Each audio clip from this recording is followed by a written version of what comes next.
خب وقتی که سند جدیدمون رو باز کردیم یه سالید کالر مشکی باز میکنیم و قفلش میکنیم این لایه رو.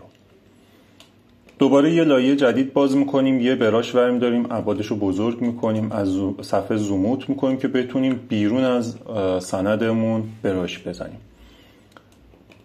این کد رنگی رو من استفاده کردم داخل فایلی که طراحی کردم. شما هم رنگی که سلیقه خودتونه رو میتونید انتخاب کنید. بیرون سندمون براش میزنیم با اوپاسیتی و فلوی کم که این حاله نوری رو بگیره. وقتی که این براشا رو زدیم دوباره لایه رو قفل میکنیم. متنمون رو مینویسیم واسه اینکه سرعت کار زیاد بشه و زمان طولانی نشه. من اینو از قبل نوشتم و اسمارت آبجکتش میکنیم. دلیل اسمارت آبجکتش اینه که هر موقع خواستیم متن این طراحی رو تغییر بدیم ولی از اول لازم نباشه طراحیش کنیم، اینه که روی این لایه دبل کلیک میکنیم، اینجا متنمون رو تایپ میکنیم، کنترل اس میزنیم و برمیگردیم به سندمون و متنمون تغییر کرده با همون افکتایی که بهش دادیم. بگذاریم.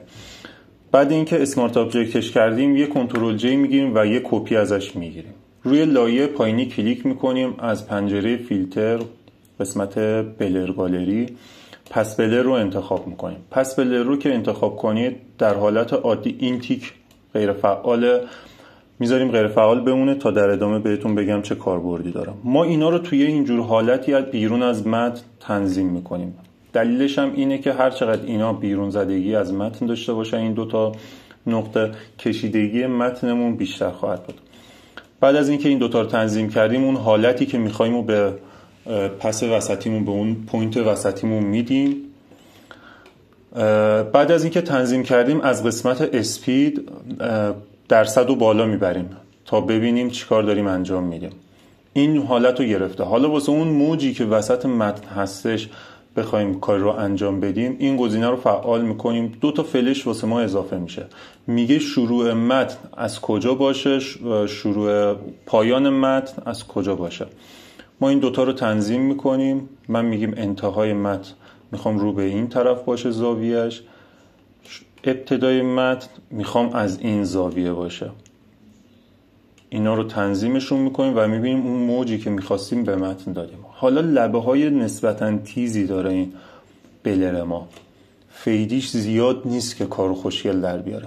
با این گزینه تیپر وقتی زیادش کنیم میبینیم که لبه ها محو میشه و یه حالت نرمی میگیره. اینجا کار ما تموم شد.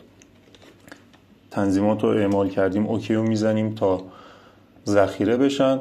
بعد از اینکه تنظیمات پس بلر ذخیره شد ما روی همون لایه دبل کلیک میکنیم و از قسمت گرادینت اوورلی، چون حالا این تنظیمات رو قبلا من استفاده کرده بودم هستش، یه گرادینت معمولی باز میکنیم. اینجا ما باید 3 تا پوینت رو بهش اضافه کنیم.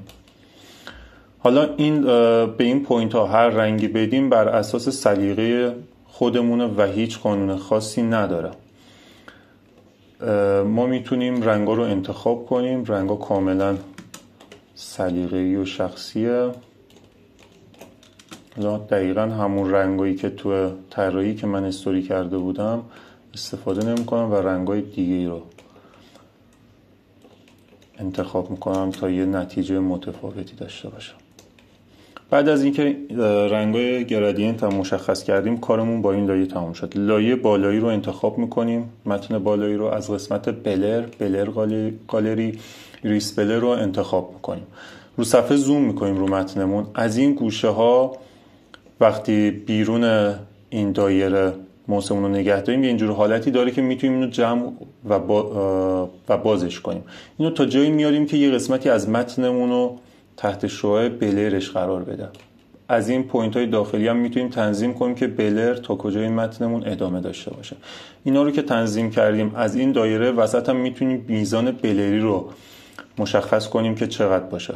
همه اینا کاملا سلیقه‌ایه. اینا رو بعد اینکه تنظیم کردید اوکی میزنید و حدوداً کار ما تموم میشه. ما اینجا یه افکت دیستورتی قراره به متنمون اعمال کنیم. این افکتی که اینجا شما میبینید متن حالت پراکندگی داره یه افکت دیستورتیه. این افکت رو واسه این که درستش کنیم یه اینجور افکت رو از فریپیک یا گوگل هر جایی که خواستید اینجور تکسچر رو دانلود میکنید و میایید ازش خروجی PSD میگیرید. حالا برای مثال تو دسکتاپ هر اسمی که خواستید بهش میدید و سیو میگیرید ازش. این به عنوان PSD واسه شما ذخیره میشه.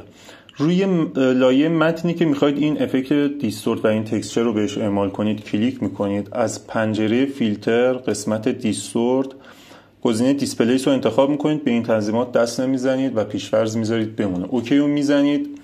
میرید اون فایلی که ذخیره کردید به صورت PSD، اون تکسچری که به صورت PSD ذخیره کردید رو انتخاب میکنید. دبل کلیک میکنید و این اعمال میشه. حالا آلت رو نگه میداریم و روی همون لایه آلت رو نگه میداریم و روی گزینه ماسک میزنیم تا یه ماسک مشکی درست بشه و متنمون پاک بشه. روی ماسک لایه کلیک میکنیم و با براشمون و با رنگ سفید فلو اوپاسیتی پایین دوباره رو مرکز تصویر چند بار کلیک میکنیم تا به اون شفافیتی که دلمون خواست متن اصلیمون دیده بشه. تا اینجای کار حدوداً تمومه. من این واترمارکی هم که از قبل آورده بودم و فعالش میکنم. فقط میمونه همین تکسچر دیستورتی که به صورت PSD ذخیره کرده بودیم و میاریم بالاترین لایه قرار میدیم اگه خواستیم رو همه متنامون اعمال بشه. جاشو تنظیم میکنیم، ابعادشو تنظیم میکنیم، مرکز تصویر قرارش میدیم و بلند مودش رو حالتی قرار میدیم که نتیجه مطلوب رو بده به ما، اون نتیجه که دلمون میخواد. سافلایت و اوورلی گزینه‌های خوبی هن. حالا واسه این تم رنگی که من انتخاب کردم گزینه‌های خیلی خوبی هن.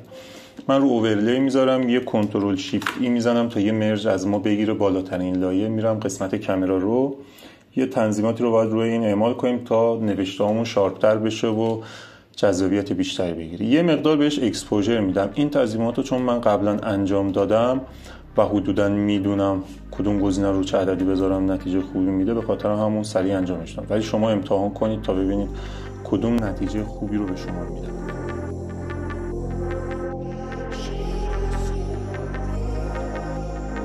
کار ما حدوداً تمامه. واسه اینکه کارمون جذاب‌تر بشه از قسمت فیلتر قسمت نویز اد نویز رو میزنم و یه نویز به کارمون میدم حدود 3.5 4 4.5 و کارمون تموم شد. امیدوارم از این آموزش لذت برده باشید. روز خوش.